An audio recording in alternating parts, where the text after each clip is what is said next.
Imagine a rage so powerful that it could shake the very foundation of the universe. A fury so intense that even the gods trembled in fear. This is the tale of Virabhadra, the mighty warrior born from Lord Shiva's wrath. A force so unstoppable that not even time could stand in its way. But why did Shiva create him? And what happened when Veerabhadra unleashed his fury? Brace yourselves, for this is a story of vengeance, justice, and divine power like never before. It was a time of great prosperity. King Daksha Prajapati, one of the greatest rulers and a powerful sage, organized a magnificent yajna. The entire divine assembly was invited.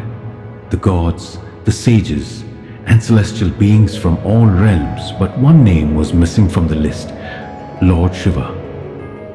Daksha, blinded by pride and arrogance, held deep hatred for Shiva.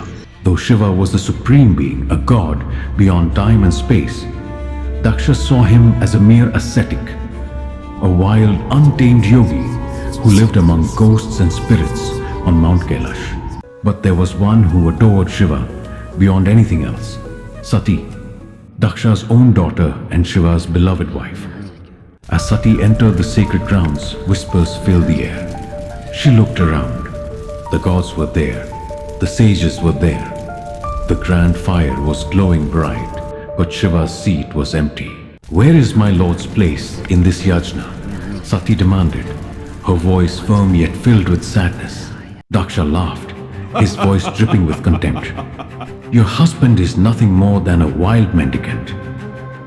He roams around cemeteries, wears a garland of skulls, and dances like a madman. He is unworthy of this sacred gathering." Sati's heart burned with humiliation. Her own father had insulted her husband, the greatest of all gods.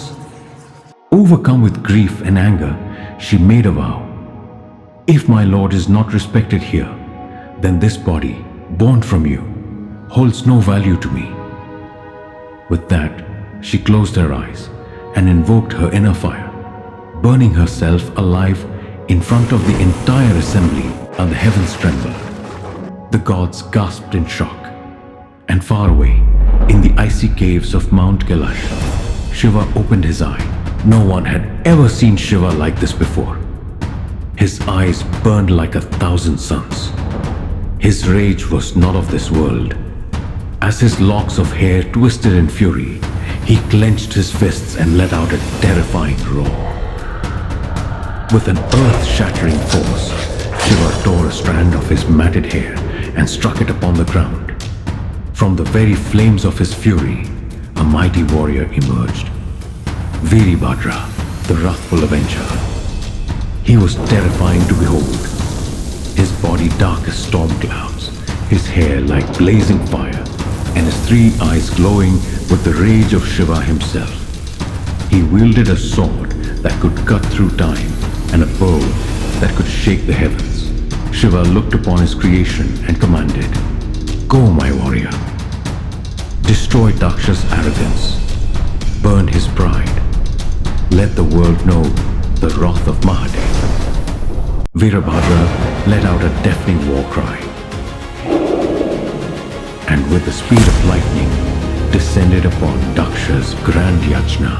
Like a storm raging through the heavens, Virabhadra and his army of fierce Ganas arrived at Daksha's yajna.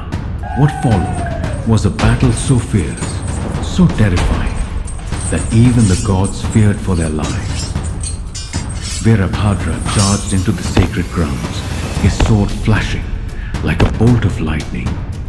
The gods and sages watched in horror as he smashed the pillars, overturned the sacrificial altars, and tore through Daksha's royal guards. Indra, the king of gods, tried to stop him, but was flung aside like a feather. Vishnu's Sudarshan Chakra struck Virabhadra, but he absorbed its power and roared even louder. The sages chanted mantras, but no force could tame Shiva's wrath. Finally, Virabhadra reached Daksha himself. The arrogant king, now tremblingly in fear, fell to his knees. "You insulted Mahadev. You disrespected the greatest of all gods. Virabhadra thundered. Now, you shall pay the price." With one swift strike, He severed Daksha's head and cast it into the sacrificial fire. The universe fell silent. The gods stood frozen. The mighty Daksha, once filled with arrogance, now lay lifeless. But Shiva is not just a god of destruction. He is also the Lord of compassion. As Virabhadra's rage cooled, Lord Shiva himself arrived at the scene. The sight of Sati's ashes filled his heart with sorrow. His anger faded, replaced by divine wisdom. Seeing Daksha's lifeless body, the gods pleaded, "Mahadev, please restore him." Out of compassion, Shiva revived Daksha, but with a lesson. Instead of a human head, he placed the head of a goat upon him, reminding the world that pride leads to downfall, but humility leads to wisdom. Daksha, now humbled and free from arrogance, fell at Shiva's feet and accepted his supremacy. With Sati gone, Shiva withdrew from the world, immersing himself in deep meditation until destiny led him to Parvati, the reincarnation of Sati, who would bring love and balance back to his life. This is not just a tale of destruction. It is a lesson for all time. Pride leads to downfall, and disrespecting the divine order brings consequences. Lord Shiva teaches us that while anger is powerful, it must be used for righteousness, not arrogance. What do you think about Veerabhadra's fury? Do you believe Daksha deserved his fate? Comment below and let us know your thoughts. Don't forget to like, share, and subscribe to our channel for more epic mythological stories. Until next time, keep exploring the wisdom of the past